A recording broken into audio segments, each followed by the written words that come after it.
أعوذ بالله من الشيطان الرجيم. بسم الله الرحمن الرحيم. الحمد لله الذي أنزل على عبده الكتاب ولم يجعل له عوجا قيما لينذر بأسا شديدا من لدنه ويبشر المؤمنين الذين يعملون الصالحات أن لهم أجرا حسنا ماكثين فيه أبدا.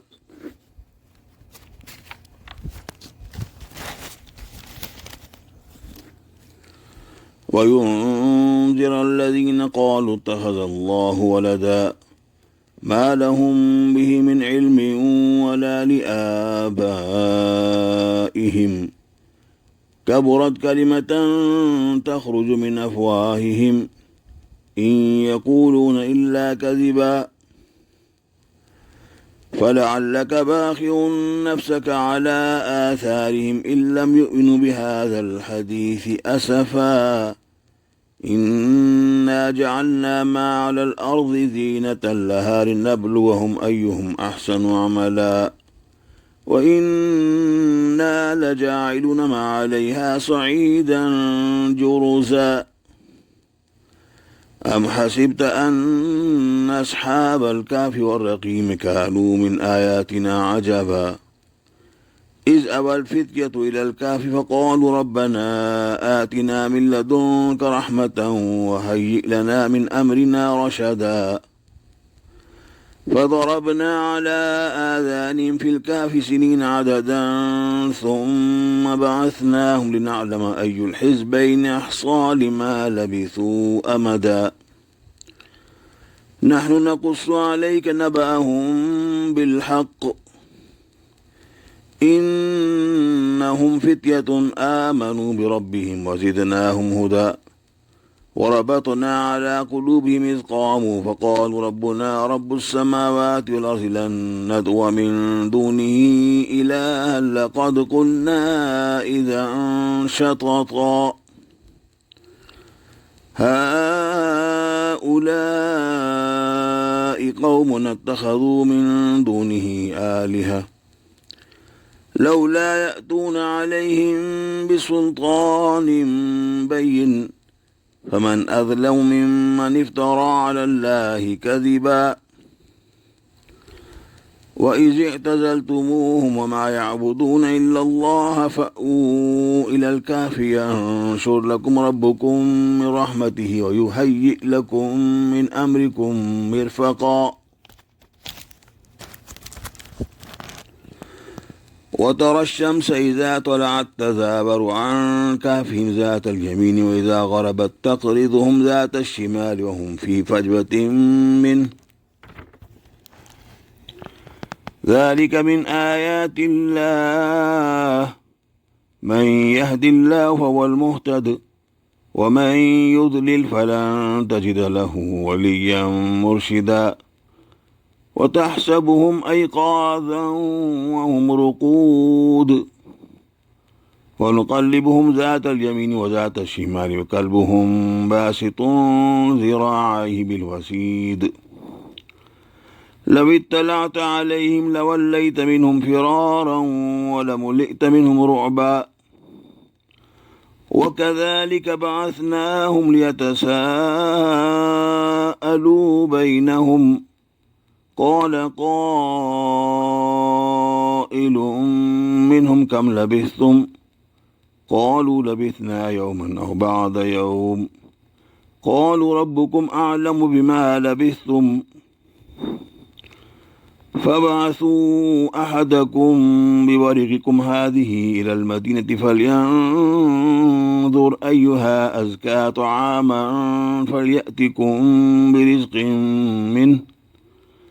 وليتلطف ولا يشعرن بكم أحدا إنهم إن يظهروا عليكم يرجموكم أو يعيدوكم في ملتهم ولن تفلحوا إذا أبدا وكذلك أعثرنا عليهم ليعلموا أن وعد الله حق وأن الساعة لا ريب فيها إذ يتنازعون بينهم أمرهم فقالوا ابنوا عليهم بنيانا ربهم أعلم بهم قال الذين غلبوا على أمرهم لنتخذن عليهم مسجدا سيقولون ثلاثة رابعهم كلبهم ويقولون خمسة سادسهم كلبهم رجما بالغيب ويقولون خمسة سادسهم كلبهم رجما بالغيب ويقولون سبعة وثامنهم كلبهم قل ربي أعلم بعدتهم ما يعلمهم إلا قليل فلا تمار فيهم إلا مراء ظاهرا ولا تستفت فيهم منهم أحدا ولا تقولن لشيء إني فاعل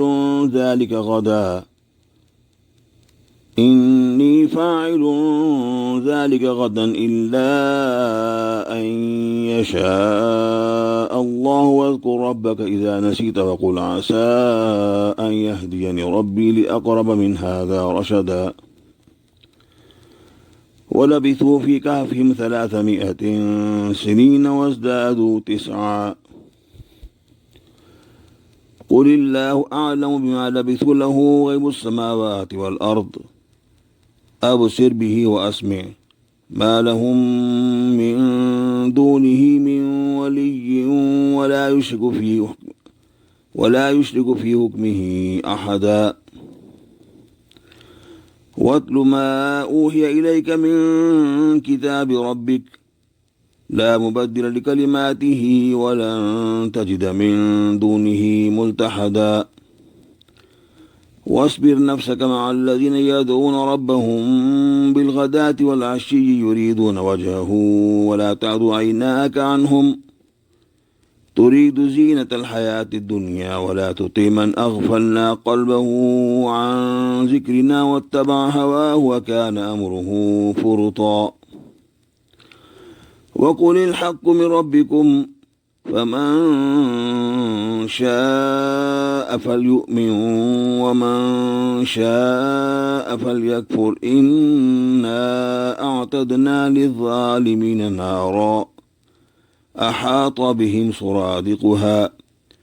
وإن يستغيثوا يغاثوا بماء كالمهل يشفي الوجوه بئس الشراب وساءت مرتفقا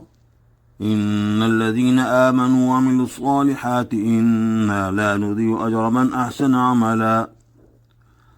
أولئك لهم جنات عدن تجري من تحتهم الأنهار يحلون فيها من أساور من ذهب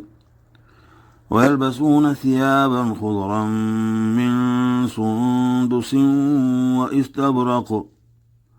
واستبرق متكئين فيها على الأرائك نعم الثواب وحسنت مرتفقا واضرب لهم مثل رجل جعلنا لأحدهما جنتين من أعناب وحففناهما بنخل وجعلنا بينهما زرعا كلتا الجنتين آتت أكلها ولم تظلم منه شيئا وفجرنا خلالهما نهرا وكان له ثمر فقال لصاحبه وهو يحاوره أنا أكثر منك مالا وأعز نفرا ودخل جنته وهو ظالم لنفسه قال ما أظن أن تبيد هذه أبدا وما أظن الساعة قائمة ولئن رددت إلى ربي لأجدن خيرا منها منقلبا قال له صاحبه وهو يحاوره أكفرت بالذي خلقك من تراب ثم من نطفة ثم سواك رجلا ثم من نطفة ثم سواك رجلا لكنا هو الله ربي ولا أشرك بربي أحدا ولولا إذ دخلت جنتك قلت ما شاء الله لا قوة إلا بالله إن ترني أنا أقل منك مالا وولدا فعسى ربي أن يؤتيني خيرا من جنتك ويرسل عليها حسبانا من السماء فتصبح سعيدا زلقا أو يصبح ماؤها غورا فلن تستطيع له طلبا وأحيط بثمره فأصبح يقلب كفيه على ما أنفق فيها وهي خاوية على عروشها ويقول يا ليتني لم أشرك بربي أحدا ولم تكن له فئة ينصرونه من دون الله وما كان منتصرا هنالك الولاية لله الحق هو خير ثوابا وخير عقبا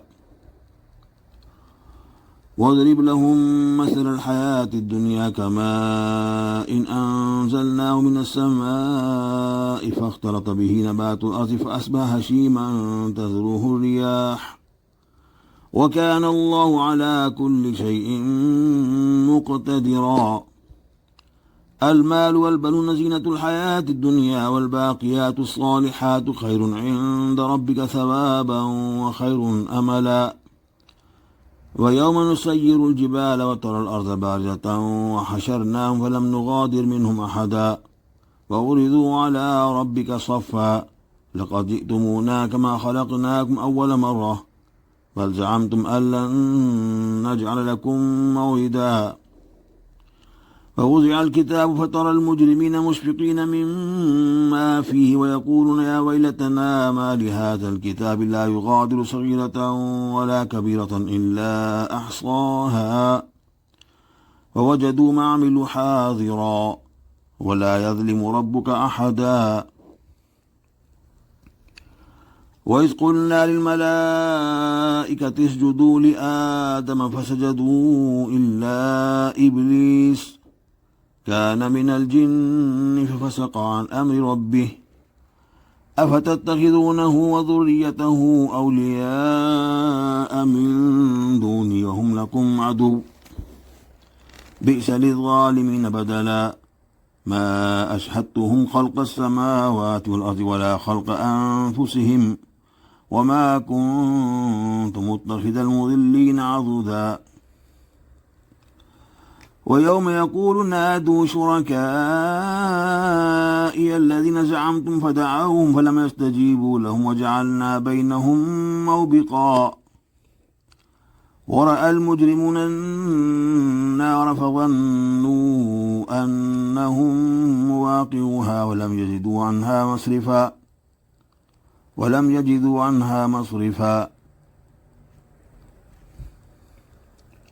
ولقد صرفنا في هذا القرآن للناس من كل مثل وكان الإنسان أكثر شيء جدلا وما منع الناس أن يؤمنوا إذ جاءهم الهدى واستغفروا ربهم إلا أن تأتيهم سنة الأولين أو يأتيهم العذاب قبلا وما نرسل المرسلين إلا مبشرين ومنذرين ويجادل الذين كفروا بالباطل ليدحضوا بالحق واتخذوا آياتي وما أنذروا هزوا ومن أضل ممن ذكر بآيات ربه فأعرض عنها ونسي ما قدمت يداه إنا جعلنا على قلوبهم أكنة أن يفقهوا وفي آذانهم وقرا وإن تدعوهم إلى الهدى فلن يهتدوا إذا أبدا وربك الغفور ذو الرحمة لو يؤاخذهم بما كسبوا لعجل لهم العذاب بل لهم موعد لن يجدوا من دونه موئلا وتلك القرى أهلكناهم لما ظلموا وجعلنا لمهلكهم موعدا. وإذ قال موسى لفتاه لا أبرح حتى أبلغ مجمع البحرين أو أمضي حقبا فلما بلغا مجمع بينهما نسيا حوتهما فاتخذ سبيله في البحر سربا فلما جاوزا قال لفتاه آتنا غداءنا لقد لقينا من سفرنا هذا نصبا قال أرأيت إذ أوينا إلى الصخرة فإني نسيت الحوت وما أنسانيه إلا الشيطان أن أذكره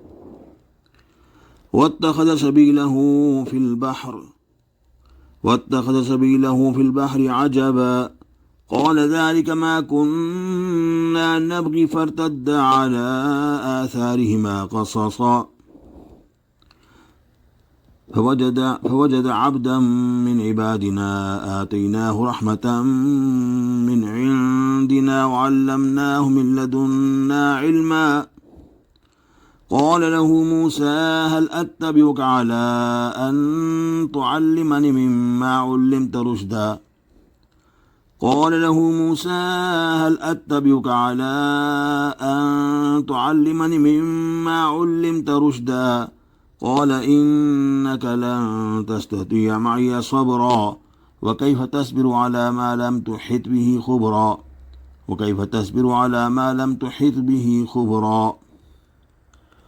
قال ستجدني إن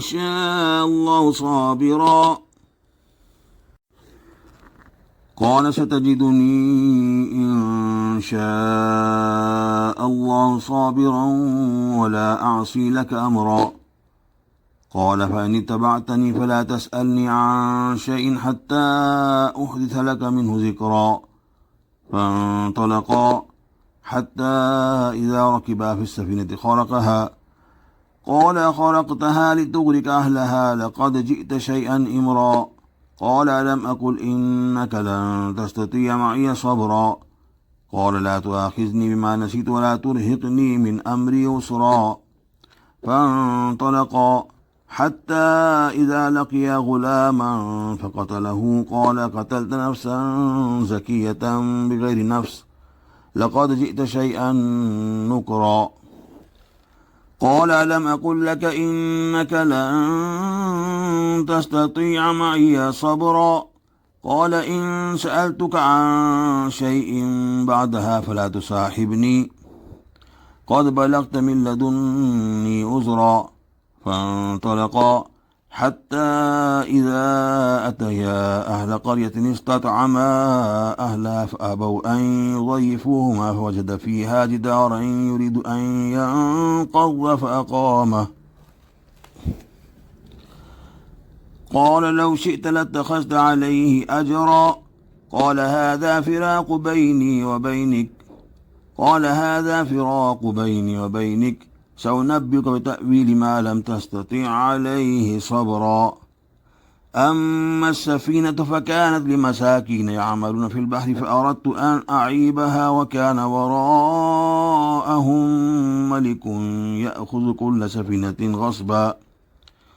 وأما الغلام فكان أبواه مؤمنين فخشينا أن يرهقهما طغيانا وكفرا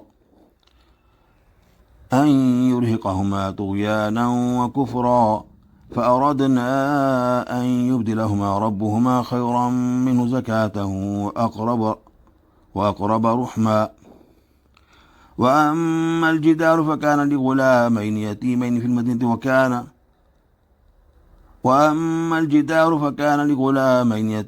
في المدينة وكان تحته كنز لهما وكان أبوهما صالحا فأراد ربك أن يبلغا أشدهما ويستخرجا كنزهما رحمة من ربك وما فعلته عن أمري ذلك تأويل ما لم تستطع عليه صبرا ويسألونك عن ذي القرنين قل سأتلو عليكم منه ذكرا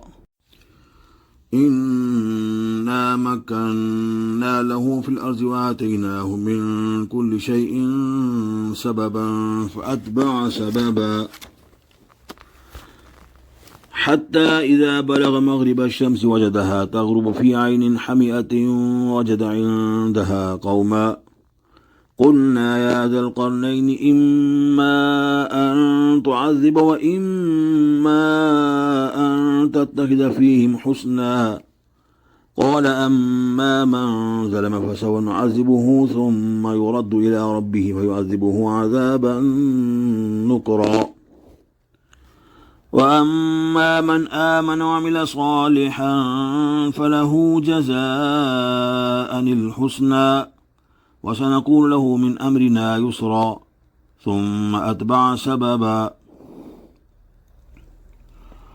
حتى إذا بلغ مطلع الشمس وجدها تتلو على قوم لم نجعل لهم من دونها سترا كذلك وقد أحطنا بما لديه خبرا ثم أتبع سببا حتى إذا بلغ بين السدين وجد من دونهما قوما لا يكادون يفقهون قولا قالوا يا ذا القرنين إن يأجوج ومأجوج مفسدون في الأرض فهل نجعل لك خرجا على أن تجعل بيننا وبينهم سدا قال ما مكنني فيه ربي خير فأعينوني بقوة أجعل بينكم وبينهم ردما آتوني زبر الحديد حتى إذا ساوى بين الصدفين قال انفخوا حتى إذا جعله نارا قال آتوني أفرغ عليه قطرا فما استطاعوا أن يظهروه وما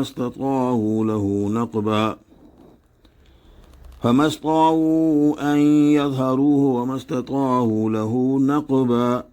قال هذا رحمة من ربي فإذا جاء وعد ربي جعله دكاء وكان وعد ربي حقا وتركنا بعضهم يومئذ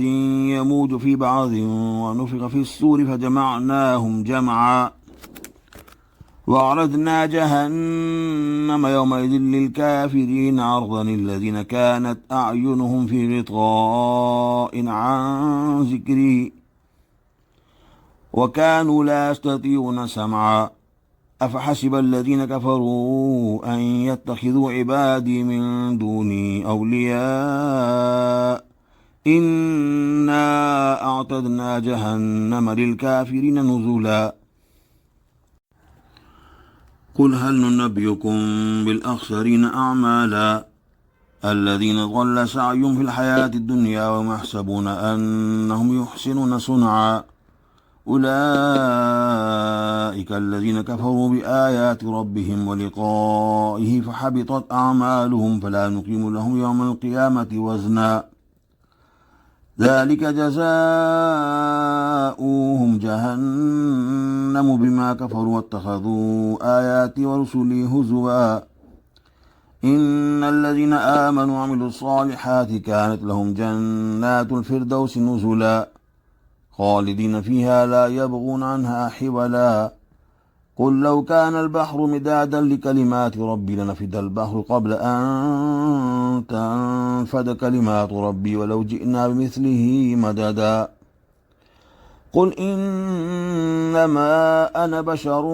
مثلكم يوحى إلي أنما إلهكم إله واحد فمن كان يرجو لقاء ربه فليعمل عملا صالحا ولا يشرك بعبادة ربه أحدا صدق الله العظيم.